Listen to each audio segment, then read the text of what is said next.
Good morning. Military operations in Afghanistan continue with our primary focus on the safety and security of the troops who remain in Kabul. On Sunday, U.S. military forces conducted an unmanned over-the-horizon airstrike on a vehicle known to be an imminent ISIS-K threat. This self-defense strike successfully hit the target near Kabul airport. Significant secondary explosions from the targeted vehicle indicated the presence of a substantial amount of explosive material. We are aware of reports of civilian casualties, and we take these reports very seriously, and we are continuing to assess the situation. Separately, at approximately 11 p.m. Eastern Time last night, as many as 5 rockets were fired at the Kabul airport. U.S. military forces successfully employed our force protection measures to thwart that attack. U.S. forces retain the inherent right of self-defense and are authorized to meet threats with a swift and forceful response. Force protection is paramount in this phase of the operation. Over the weekend and into today, evacuation operations continued. Yesterday, 26 U.S. military aircraft, all C-17s, departed with approximately 1,200 evacuees.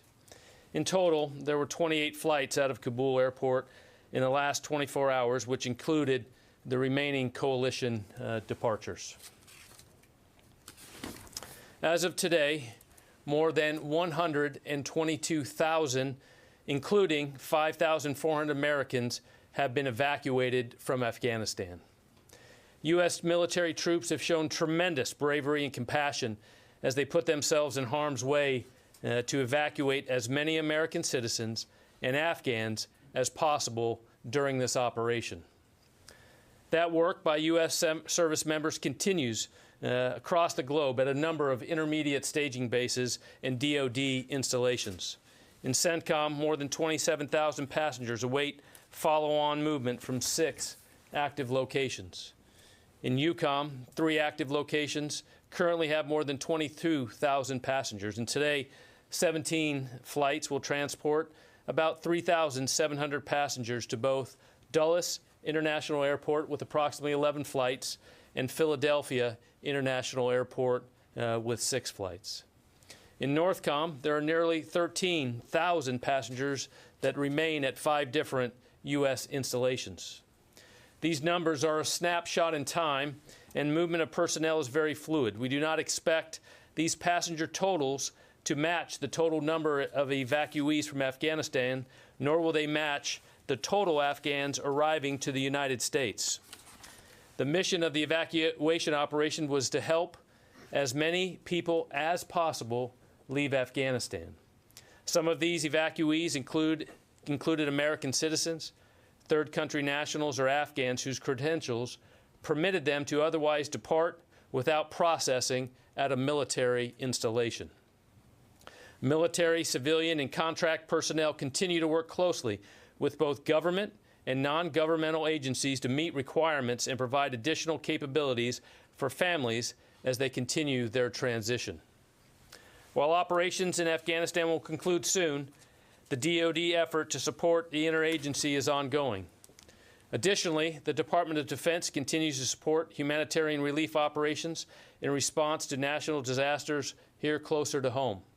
In Haiti, the U.S. military assets have flown 560 sorties, providing rapid logistical and airlift support, including delivery of more than 348,000 pounds of aid. On the Gulf Coast with Hurricane Ida, NORTHCOM, as of this morning, in coordination with FEMA and our National Guard, has activated more than 5,200 personnel in Louisiana, Mississippi, Texas, and Alabama in response to the hurricane. They bring a variety of assets, including high-water vehicles, rotary lift, and other transportation capability to support recovery efforts. The U.S. Army Corps of Engineers is operational in New Orleans and is assessing the storm's impact. DoD stands ready to assist as requested by FEMA. Thank you.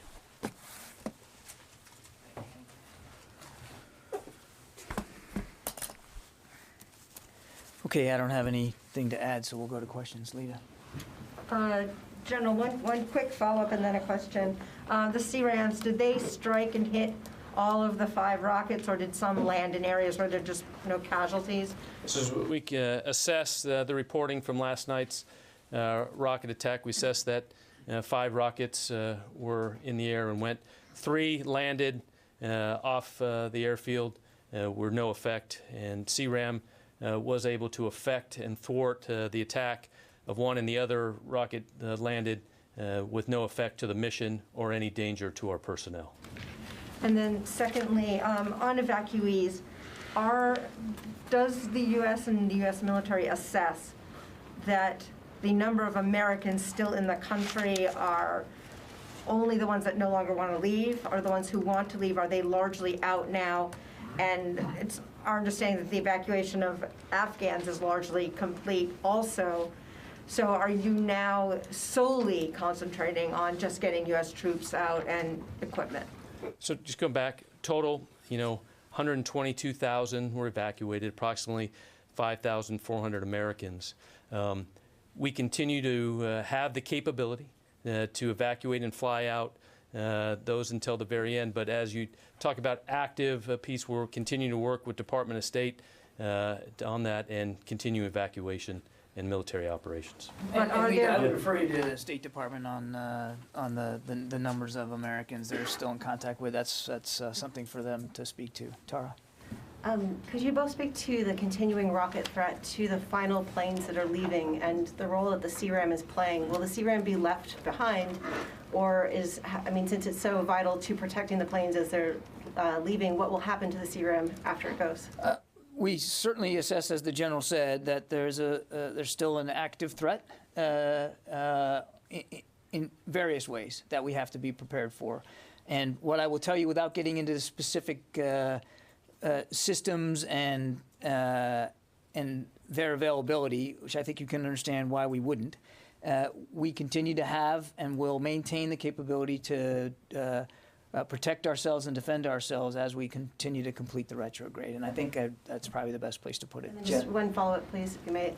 A number of us have gotten reports from either American citizens or vulnerable Afghans that are still on the ground and can't get through the gates anymore. They've been getting notices that the evacuation is over. What happens next for those that are left behind? Will there be any sort of military operation to help get them out of the country? I think you heard Secretary Blinken talk about this, that for Americans and other individuals that want to be able to leave Afghanistan after our withdrawal is complete, that the State Department is going to continue to work across many different levers to facilitate that transportation. And as I said earlier, right now we do not anticipate a military role in that effort. Jen? John, General Taylor, you just said that one rocket landed with no effect to the mission. You mean it landed inside the airport perimeter, but it did not affect the mission? It landed inside the perimeter and had no effect whatsoever. And these ISIS-K fighters or planners that you have targeted with drone strikes in the last few days, are any of them, were they released from the Bagram prison or from Pulicharki prison? Were they known combatants who were inside those prisons? I don't think we have that information. And lastly, if 5,800 Americans were left in Afghanistan when you pulled out of Bagram at the end of July, why did the U.S. military not begin evacuations of Americans before pulling out of the country? Jen, we've talked about this quite some time ago. I'm happy to revisit it. We were already baked into the retrograde plan way back in the spring, was the possibility for non-combatant evacuations and helping people get out. And we were in constant conversations with the Ghani government, as well as our colleagues across the interagency, about what that would look like and when would be the right time to do that. And in anticipation of it, well before the provincial capitals started toppling there towards the middle of August, Secretary Austin pre-positioned forces closer into the region to the degree of taking an entire Marine battalion off of the USS Iwo Jima and moving them ashore to Kuwait so that they would be ready. So this was something that we had been planning for and preparing for. The timing of these things is always very delicate, as you might imagine. You were essentially stopped by the State Department from beginning those evacuations. I wouldn't say that, and I don't think it's important right now to get into internal deliberations. We were obviously still in close contact with the Ghani government, which was still, he was still the president of the country, and you have to be able to have those conversations too, because our expectation was that the Ghani government would stay in place. Nobody could have imagined how quickly that government would have literally just dissipated almost overnight. There was simply no way to predict that. Idris? Can I just ask a couple of questions on the gates? Are any of the gates still open, and are any of the gates under Taliban control? I think it's right now, as we get into this has always been a dangerous operation, but we're in a particularly dangerous time right now, Idris. I think you can understand that we're not going to be detailing the status of any particular gate right now. As the general said, we still have the ability and the capability to conduct evacuation operations even while we are completing and working to complete the retrograde of U.S. forces. Quick follow-up. You've now had 2 incidents, one on Thursday and one on Sunday, where there may have been civilian casualties or reports of it. Beyond investigating it, do you have any indications that those reports may be accurate?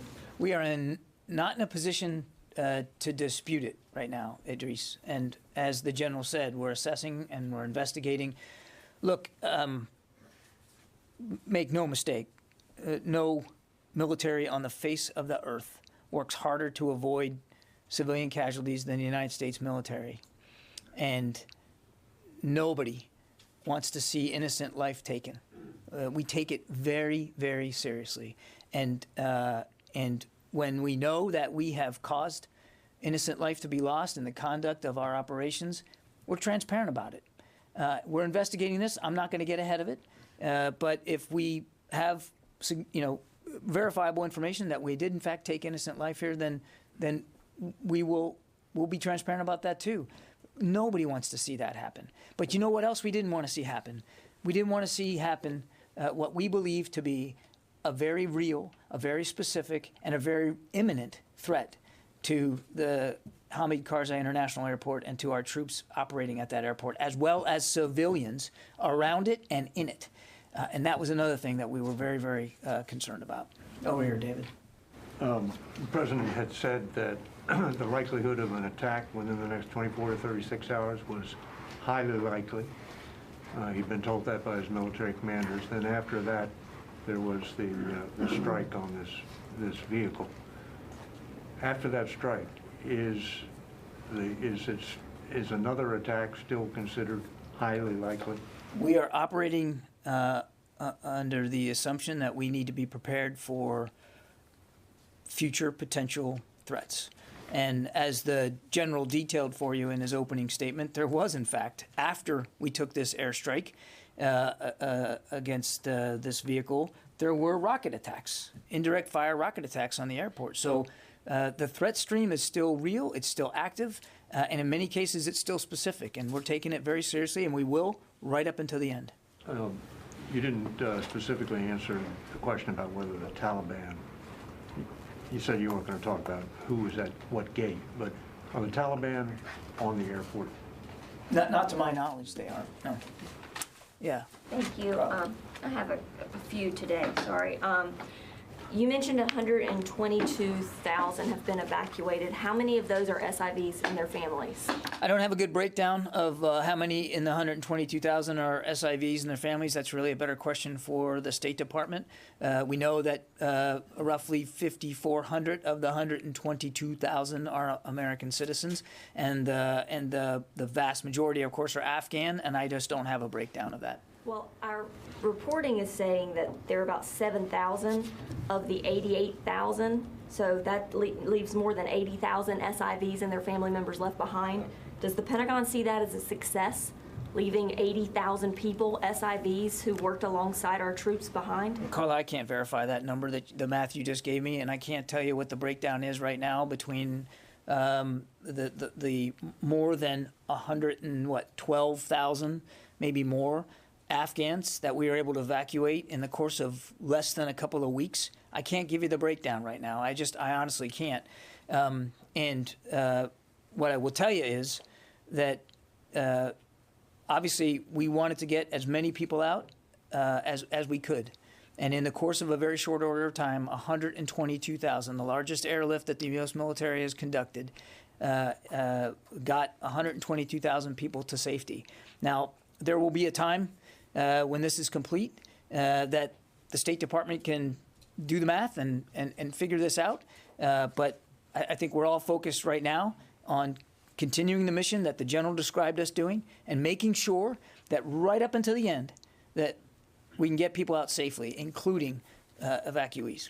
And then secondly, we have sources that say Marines guarding the airport allowed relatives and extended family members of Kabul embassy local staff, despite not having documentation.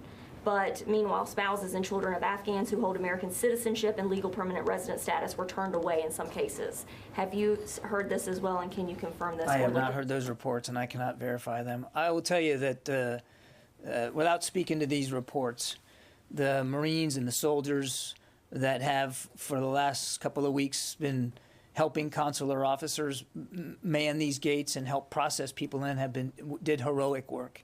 And they had to make decisions in real time about trying to help people get out. And the numbers speak for themselves. 122,000 plus is significant. And a lot of lives were saved.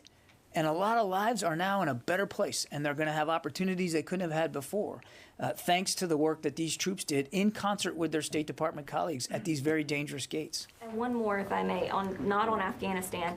Beijing has come out with a new South China Sea policy, which forces people to self-identify while approaching their self-claimed maritime territories. This policy reportedly goes into effect on Wednesday. Does DoD plan on following that policy?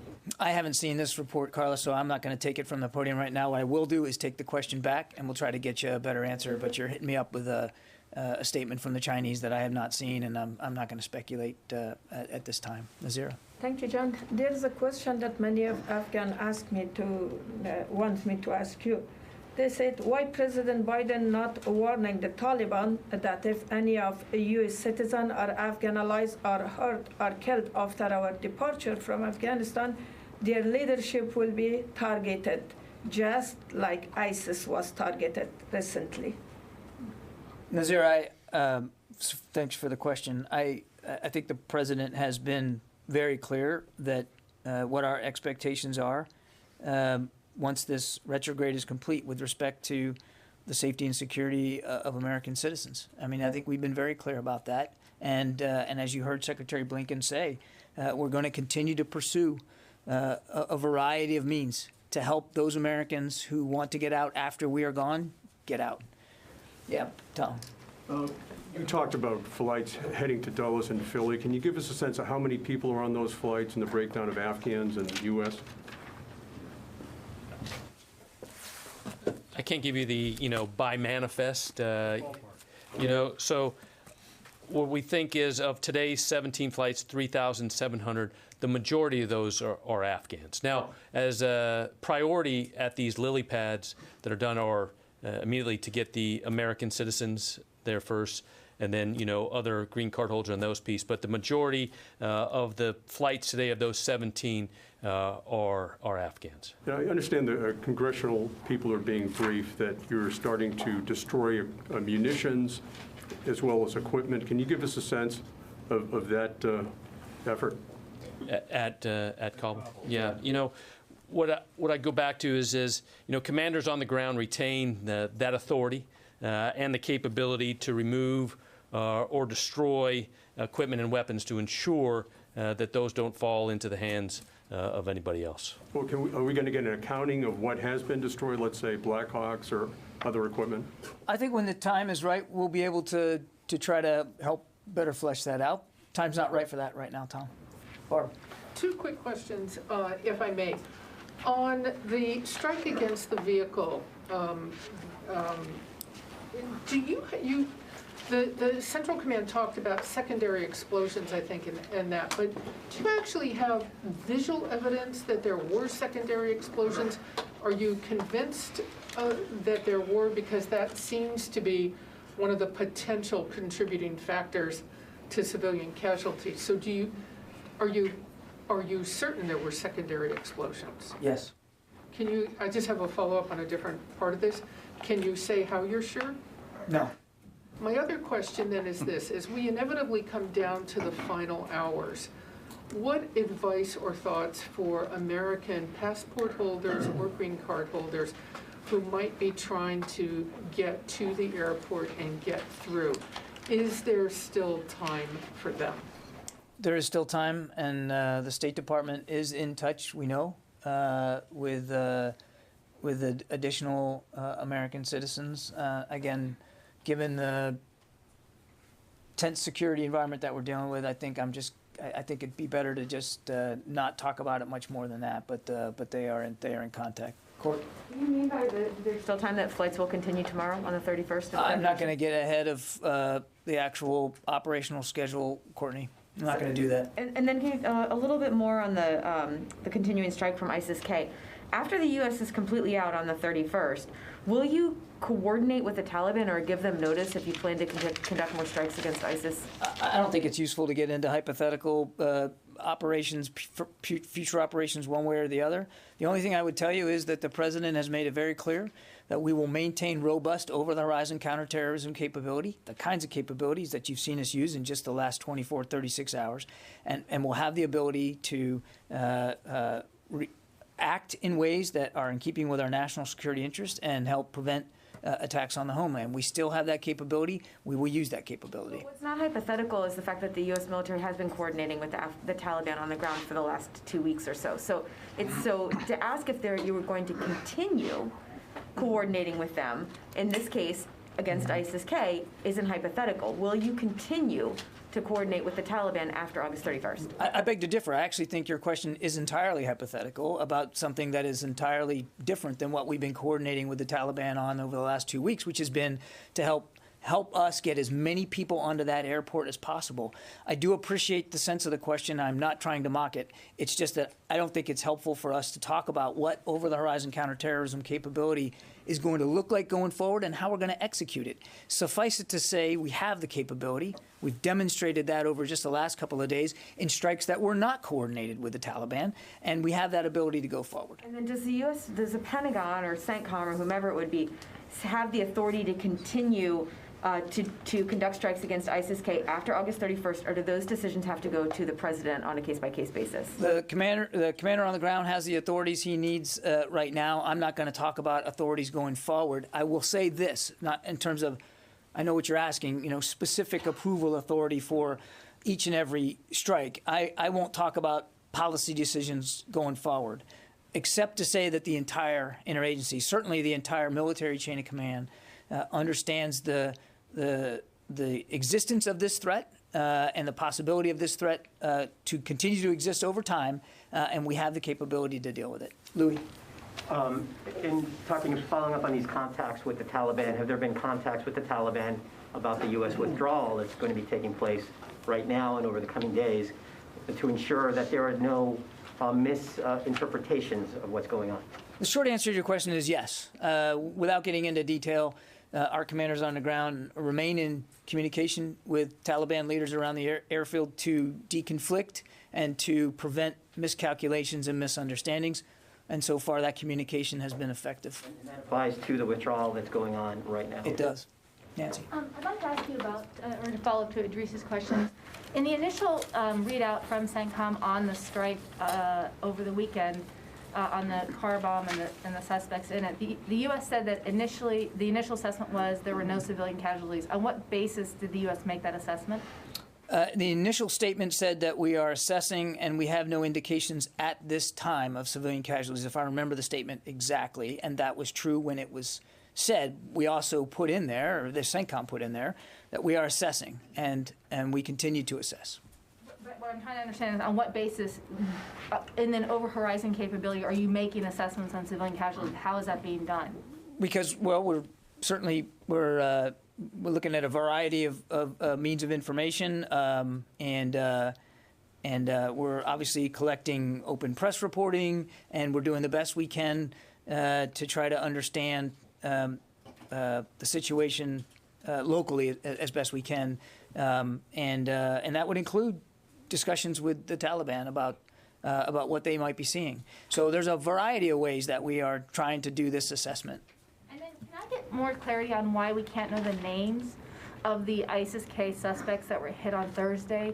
I'm having a hard time understanding. They were described as high-profile planners, facilitators. Yeah. The president has said that we will hunt you down. Why can't we know who the you is? Well, there'll probably be a time when we can talk to you about the names. That's not the time right now. We are still dealing with, as we saw from last night's rocket attacks, very real, ongoing threats.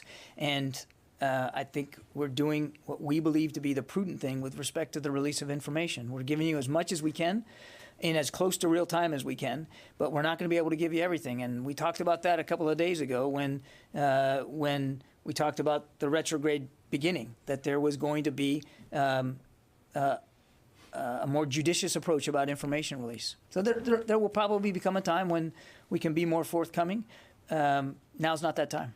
Let me go to the phones here. I haven't done this at all yet. Alex Horton.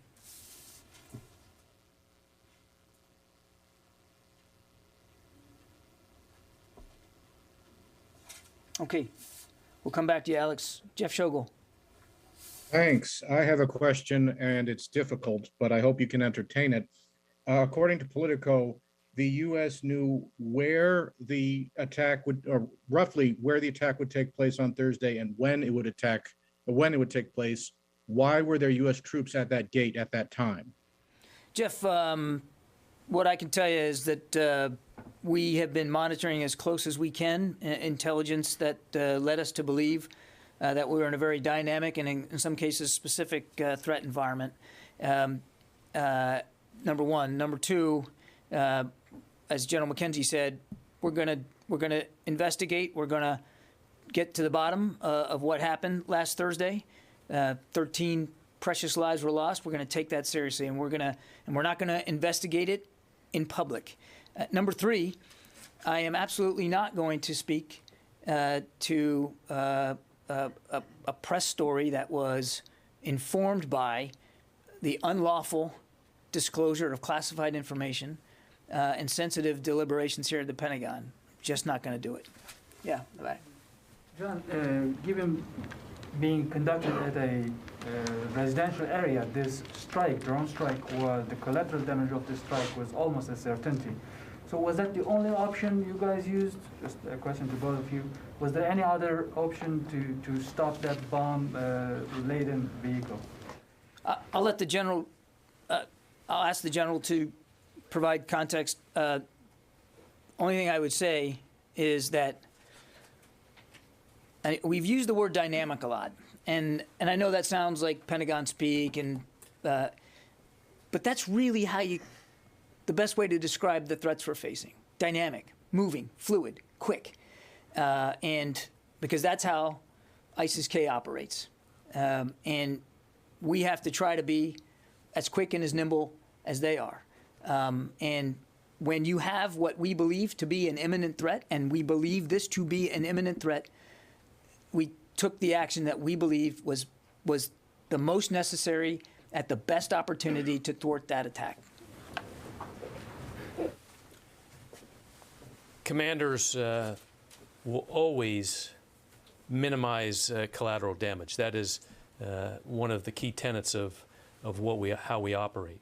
In this case, just like Mr. Kirby said, that this strike prevented a high-profile attack against both, coalition U.S. forces and other Afghan civilians. And so, as we looked at the information that we had during the time of the strike, we took all those measures in place, and the decision was made to strike and thwart that attack. And also on the 5 rockets, so the U.S. Force protection measures engaged those rockets, and then apparently they hit one of them, or you didn't engage the other ones? You just wanted to engage that specific 4th one? Yeah, as we look at, just going back, The force protection CRAM did work. It did engage and had effect on the one, and then one did land in an area, and it was not effective. So it didn't intercept that one, right? That is correct. We intercepted one, and it was effective. Okay. The CRAM was effective. Thank you. Therese. Morning, John. I just need to clarify the numbers you stated earlier. Of the 122,000, is the 5,400 a part of that number of Americans evacuated, or is that a separate number from the 122,000 plus evacuated over the course of this operation, going back to late July when we started moving SIV applicants back home. And then when you add in the since then, yes, 5,400 is included in the 122,000. Okay, thank you. Of course, I understand you can't give us an update on the number of troops on the ground, but are you still confident that all the troops will be out by the deadline? And also, if you can clarify when the deadline will come into effect, like Kabul time, August. It's a little bit confusing. No, fair.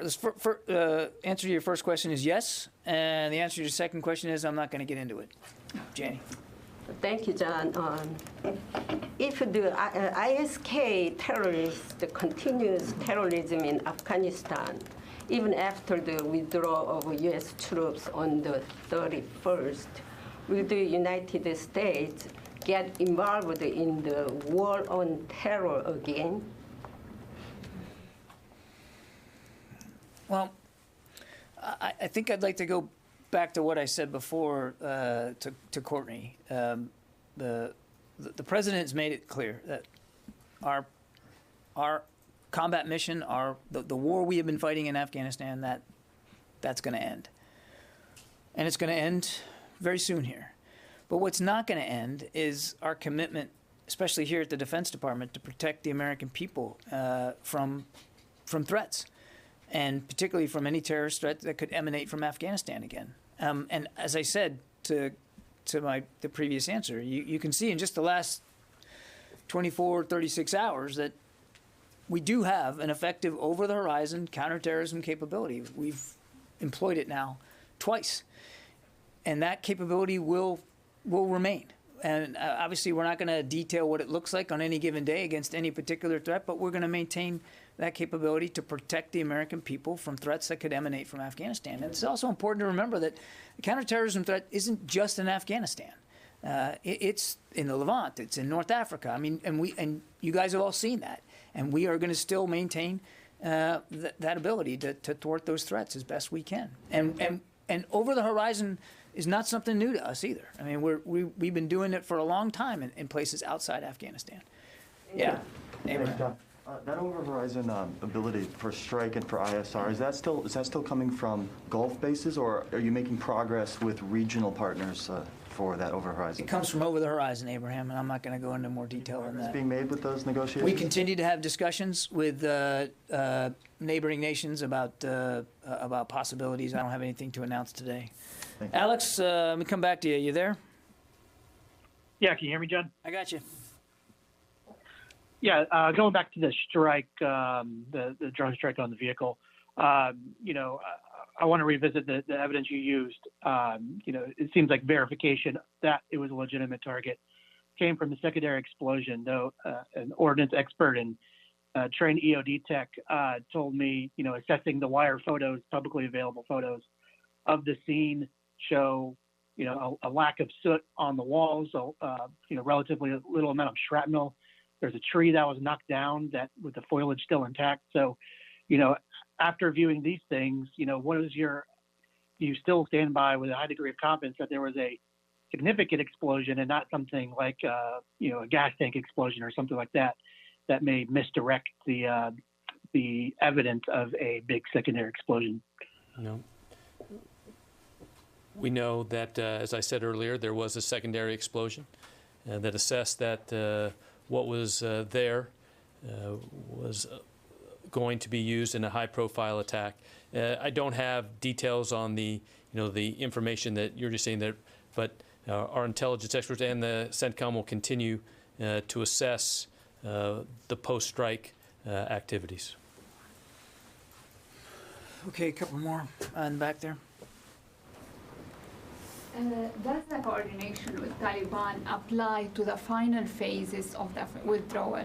I mean, will they take over the airport before you leave? How will you ensure the protection of your troops? Will you depend on your capabilities?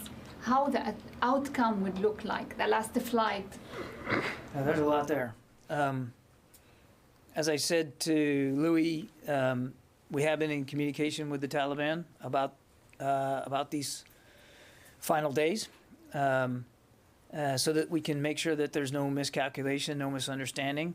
Our goal is to complete this retrograde and to wrap up evacuation operations as safely and as orderly as we can. Obviously, I'm not going to get into the details of either the conversations we're having or our processes and procedures. As we have seen all too vividly in the last day, the threat remains high and it remains real. So what I can assure you is that that General McKenzie and Admiral Vasely, General Donahue there on the ground, they have worked out a very carefully coordinated method of safely completing this retrograde, and that's about as far as I think I can go. As for the airport will remain operational through our final flights.